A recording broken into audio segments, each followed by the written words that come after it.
কোন একজন নারী সে হয়তো পর্দা মেনটেন করে না, একটু হিপ হপ স্টাইলে চলাফেরা করে, তো সে ভাবলো যে না, আমি তো অনেক ভুল করে ফেলছি, আমি সংশোধন হব, আমি প্র্যাকটিসিং হতে চাই। তো এখন যখন সে আপনার কাছে আসছে নাসিহাত নেওয়ার জন্য, আপনি যদি বলেন যে তোমার এই করতে হবে, বোরকা ঝুলাইতে হবে, হাত মোজা পা মোজা, পারবে?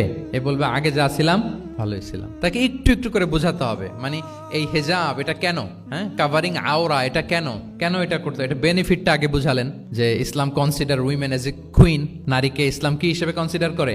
রানী হিসেবে। তো রানীর তো একটা ড্রেস কোড থাকবে, স্পেশাল পোশাক থাকবে, এগুলো বুঝাবেন। সে যাতে একটু নিজেকে গুছিয়ে চলে, শুরুর দিকে আপনি এই বার্তা দিতে পারেন যে একটু গুছিয়ে চলতে হবে। এরপর একটু শালীন পোশাকে যেন সে অভ্যস্ত হয়, এটা বললেন। সে যখন শালীন পোশাকে অভ্যস্ত, তারপরে হেজাবের ফজিলত বললেন, সে যেন হেজাব পরে। যখন সে হেজাব পরে, এরপরে তাকে নেকাবের কথা বললেন। এইভাবে আস্তে আস্তে তাকে বোঝাতে হবে। কিন্তু একবারে যদি সব চাপিয়ে দেন, বলেন তো আওয়াজ করে, সে কি ওটা রিসিভ করতে পারবে?